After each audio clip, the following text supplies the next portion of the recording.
All right, kids, gather round. It's time for a history lesson from someone who's actually survived every Windows version since floppy disks were king and uninstalling drivers meant a weekend lost. I'm talking about Windows. All of them.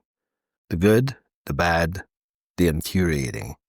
This is personal. I've lived through the registry hives, the blue screens, the service packs, and yes, I still pucker up when someone says Windows ME.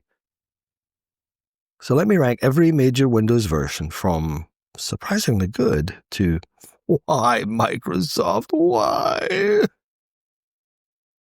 The spawn of Satan. We start at the bottom, where the cursed ones live. These are the Windows versions that made you question your life choices, or someone else's. Windows ME, Millennium Edition. I remember thinking, oh, this looks cool. Then I used it. This was not an operating system, it was a prank. Crashed constantly, hated drivers, and somehow made even safe mode feel unsafe. The only good thing about Windows ME, it made people appreciate Windows 2000. Windows Vista. Actually, beautiful. But like a runway model, it turns out to be a complete neurotic mess. Windows Vista looked slick, but ran like molasses on hardware of the time.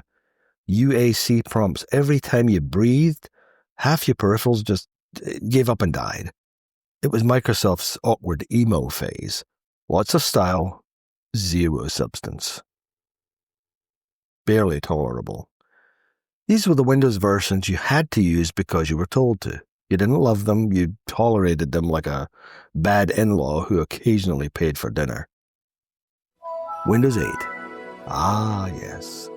The version that decided the start menu was too passé. Let's slap a touchscreen interface on everything. Who needs a desktop on a desktop? Clearly not the people actually using desktops. 8 was like Microsoft trying to reinvent the wheel, but giving us a triangle. Windows 8.1. The oops, our bad patch for Windows 8. They brought back the start button. Not the menu, just the button. It was like handing someone a parachute after they hit the ground. Slightly better, but still a weird hybrid mess. Mixed bag. These were okay. Solid-ish. Some quirks, but they got the job done. Usually. Windows 95. Oh, groundbreaking, sure. Start menu, taskbar, real multitasking of a sort, but also plug and pray. You needed a manual, a lucky rabbit's foot, and a shot of whiskey to get sound drivers working. Still, a revolution at the time. We all installed it from a stack of floppy disks like pioneers. Windows 98. This was 95 after a protein shake and a cold shower. Better USB support, less crashy, unless you tried to actually do anything too ambitious. We got DirectX games, weird Internet Explorer integration, and plenty of excuses to reboot. Windows 10.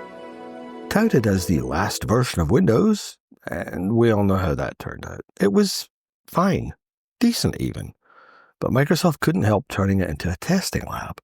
One day your audio works, the next day it's gone because they pushed out an update at 3 a.m. while you were asleep. A roller coaster, but not the worst. Professional grade. These versions knew their job and did it well. Maybe they weren't flashy, but they were reliable. You trusted them. You deployed them. Windows 2000. NT-based, stable, and didn't try to entertain you. 2000 was the OS equivalent of a mechanic who doesn't smile but always fixes your car. Businesses loved this one. And after Windows ME, so did the rest of us. Windows NT 4.0. Technically pro only, but if you used this back in the day, you knew it meant business. Stable as hell, GUI of 95, guts of something that didn't scream. You had to earn your time with NT. Glorious masterpieces. These were the crown jewels, the ones that made your life easier, your machines faster, and your job less stressful. You remember these with misty eyes and maybe even a fond hug.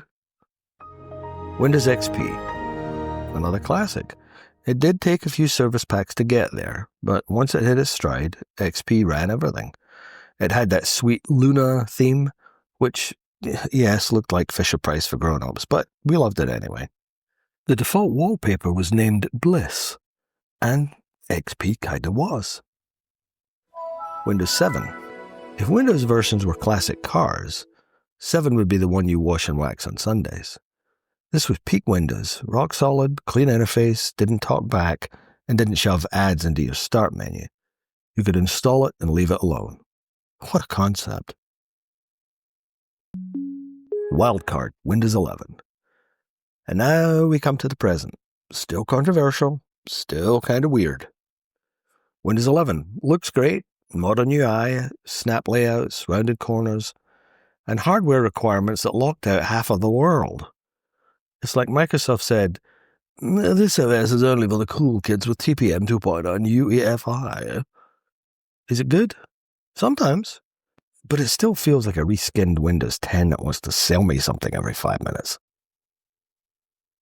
So what's the best? Probably Windows 7. I mean, it's clean, reliable, gets out of your way. The worst? ME, hands down. A cursed experiment. Windows has taken us on a ride through 16-bit weirdness, driver hell, corporate bloat, cloud integration, and now AI being inserted into every orifice. Yet somehow, many of us keep coming back. Maybe we're all just nostalgic, or maybe, despite all its flaws, Windows is kind of like your family. You didn't pick it, you didn't always love it, but you learned to live with it. And occasionally, you even smiled. So that's another video in the can. If you found this informative or interesting, please consider liking and subscribing down below.